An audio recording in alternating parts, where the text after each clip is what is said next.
This is by far and wide the best PvE Strand Warlock build that has ever existed in Destiny 2. Yeah, it's that good. With a literal army of Threadlings to eradicate anything that moves, and what is practically an unkillable god mode available at the click of a button, you'll fall in love with this one at the snap of a finger. So let's get right to it. The focus of this build is to have countless Threadlings rampaging across the battlefield at all times, as well as using the new Strand additions to enter and exit the Weave in a tactical and explosive manner. To achieve this, we are going to start things off with the Swarmer's exotic boots, which spawn 2 Threadlings upon destroying a Strand tangle, and gives Threadlings the additional benefit of unraveling any targets that they damage. Remember that Unravel is a Strand debuff that causes enemies to continuously release Seeking Threads that deal damage and spread the Unravel debuff to other enemies that they hit. Additionally, should those threads hit a target already inflicted with Unravel, the duration of their Unravel debuff will be refreshed to its original duration. And what's really cool about the Swarmer's exotic boots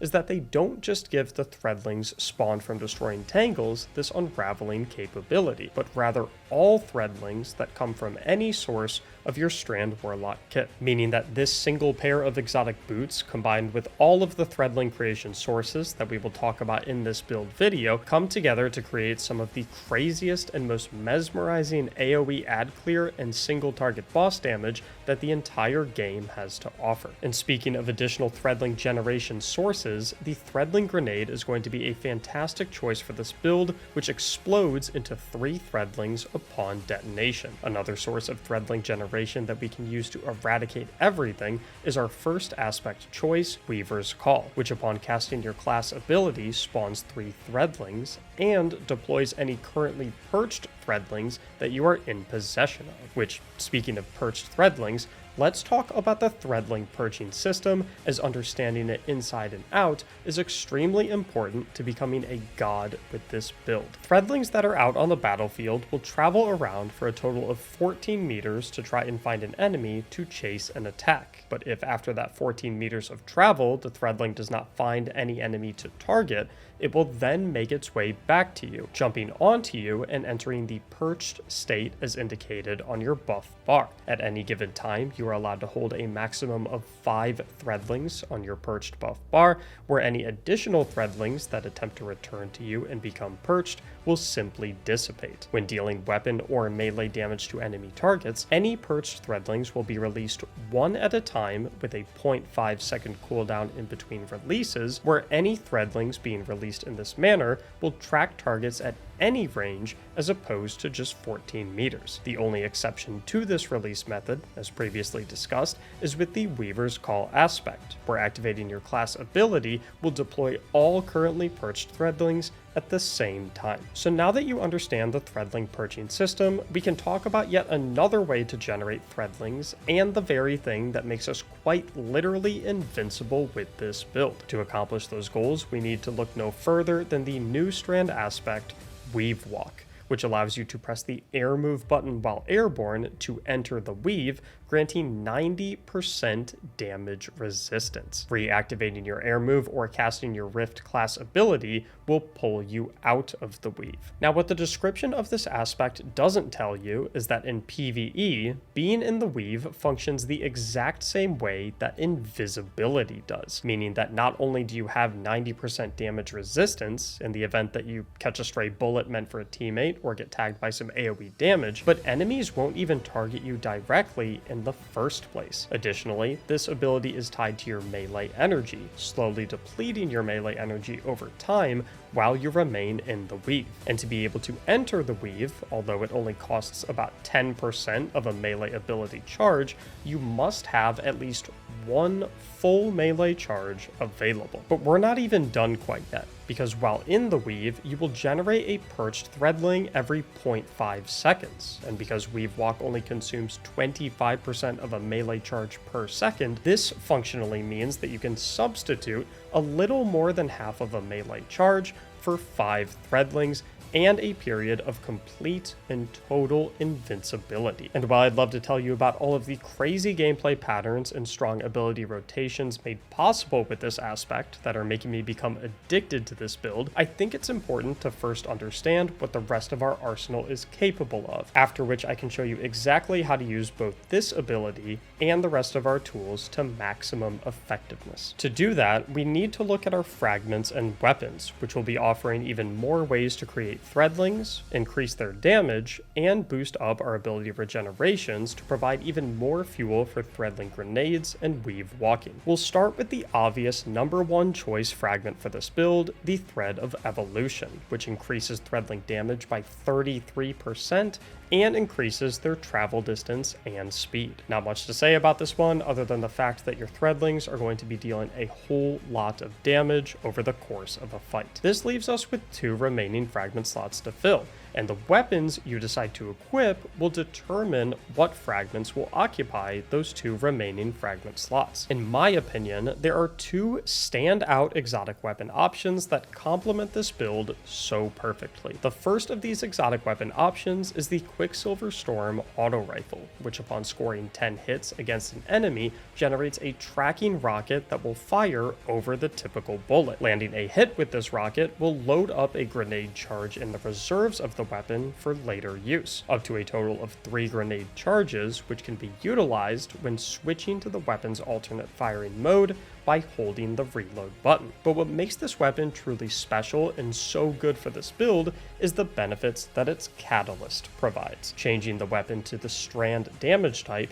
and allowing the grenades to create tangles on enemy final blows. The benefits of tangle generation from grenade charge final blows are obvious when you consider the synergy this has with our Swarmer's exotic boots, but the strand damage type is ultra important as well when you occupy fragment slot number 2 with the Thread of Rebirth, which allows strand weapon kills to progress a hidden behind the scenes counter that spawns a variable number of Threadlings upon reaching 100%. With this fragment, strand weapon final blows against red bar enemies will progress this hidden meter by 34% and spawn 1 Threadling if a red bar enemy is killed to hit 100%, whereas orange bar enemies will progress the meter by 67% and spawn 2, with mini bosses, champions, and bosses progressing the meter by 100%, guaranteeing Threadling spawn on death, where they will spawn 3. This means that just by getting kills with the Quicksilver Storm, something you would be doing anyway, you will be automatically spawning Threadlings during any fight. The other fragment you'll want to run in this instance is the Thread of Fury, which grants anywhere from 12.5 to 25% melee energy per enemy hit, depending on the tier of the enemy, when dealing damage with a tangle, perfect for fueling your 3 melee charges to always have energy to activate Weavewalk. So, just to recap, we've got Quicksilver Storm for our weapon, along with the Threads of Evolution, Rebirth, and Fury for our fragments. But let's say you really want to maximize your weave walking capabilities by constantly receiving copious amounts of melee energy. Well, that is where we would swap out the Quicksilver Storm for the Monte Carlo, where every bullet landed refunds 2% melee energy, and every kill has a 25% chance to grant a full melee charge. This gun also has a souped up version of the Rampage perk called Markov Chain, where kills increase the damage of the weapon up to a total 65% damage buff at 5 stacks, with any melee kill immediately granting those 5 stacks. And if you have the new catalyst for this weapon, acquirable as a random drop when completing playlist activities like Strikes, Crucible, and Gambit, you can hold the reload button to switch the firing mode of this weapon at 5 stacks of Markov Chain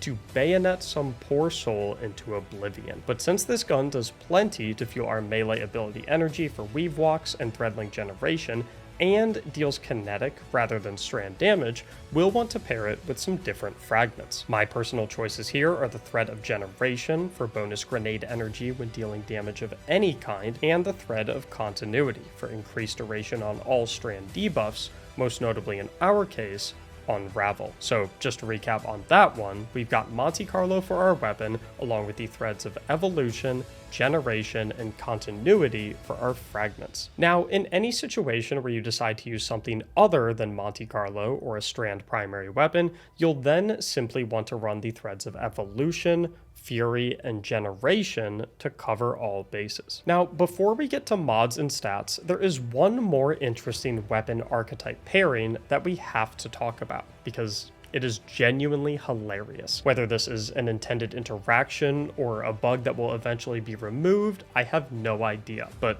whatever it is, enjoy it while it lasts. When using damage over time weapons like Wither Horde and Anarchy, and applying a shot from them immediately before entering Weavewalk, your Threadlings will spawn at a significantly higher rate and immediately attack the afflicted target. Needless to say, this allows for the possibility of some pretty ridiculous boss DPS rotations that will have your friends begging you to join them on raid night. So, we're just about ready to talk about how to utilize God mode and a Threadling army to be the main topic of your Destiny group chat for the next month. But we have one last thing to touch on before we get there, and that is our armor mod setup. We begin things on the helmet with a siphon mod, matching the element of your primary weapon to generate those orbs on weapon multi-kills. You'll also want Dynamo to get some bonus super energy for extra needle storms whenever casting your class ability near enemies. And with Ashes to Assets as well, you'll be able to play into that needle storm super generation even more. On the gloves, you'll look to empower your ability cycling capabilities, taking bolstering detonation and momentum transfer, which restore a chunk of melee and class ability energy respectively anytime you deal damage with a grenade. You'll also want impact induction in the final slot for a chunk of grenade energy when dealing melee damage, which includes unpowered regular melee damage as well, allowing you to benefit from this mod without having to burn your weave walking fuel. On the chest, you'll simply look to take resist mods matching whatever damage types you'll be facing, allowing you to play at very close ranges without ever being in too much danger. On the boots, you'll look to empower your weapons with 2 elemental surge mods of your choice to receive a 17% weapon damage buff to that element, great for general ad clear or boss DPS phases. You'll then want to occupy the final slot with recuperation to get a chunk of healing anytime you pick up an orb of power. And finally, on the class item, you'll look towards Reaper to generate an orb of power on weapon final blows after casting your class ability, as well as Bomber and Outreach to restore some grenade and melee energy when casting that very same class ability. Pair this all up with high tiers of resilience, discipline, and recovery, and you'll be borderline unstoppable. And as usual, I've got Mobalytics written guide and Destiny item manager one-click loadout saving links down in the description below that you can easily use to reference or save this build at any time. Conveniently, those are both located in the description right next to the like and subscribe buttons as well, which I'd appreciate your consideration in clicking if you're enjoying the video so far. Now, as far as gameplay goes, it's no secret that you'll want to be spamming your Threadling grenades and Threadling rifts as much as humanly possible. So I want to focus specifically on the Weavewalk usage, as that aspect alone is what makes this build so amazing. There are basically 2 ways that you want to use Weavewalk, the first of which is the defensive state. As we discussed before, Weavewalk slowly consumes melee energy while in the weave, and can only be activated when in possession of at least 1 full melee charge. As such, anytime that you are low on melee energy, anywhere between 1 and 1.5 melee charges, you want to use Weavewalk strictly for survival, only activating it with a critical health bar or to get out of a sticky situation while you reposition. Additionally, do everything in your power to exit Weavewalk before you dip into your last melee charge, as going below this effectively puts your Weavewalk in permanent cooldown until you restore some of that melee energy. Should you be in possession of 2 to 3 charges of melee, however, this is when you can go on the offensive to wreak some real havoc with absolutely no risk of danger. In this situation, you'll want to use Weavewalk to enter the fight as you passively generate Threadlings while in the weave. Then, once at 5 perched Threadlings, you can exit with the air move or with class ability activation, deploying your 5 Threadlings and another 3 from the rift. After that, you can immediately chuck your grenade before hopping right back into the weave as you exit that position to regen and refuel, turning the Strand Warlock into one of the deadliest assassins that Destiny has ever seen. I hope you enjoyed today's build video. I'll catch you in the live stream. Thank you so much for watching, and as always, Have a great day.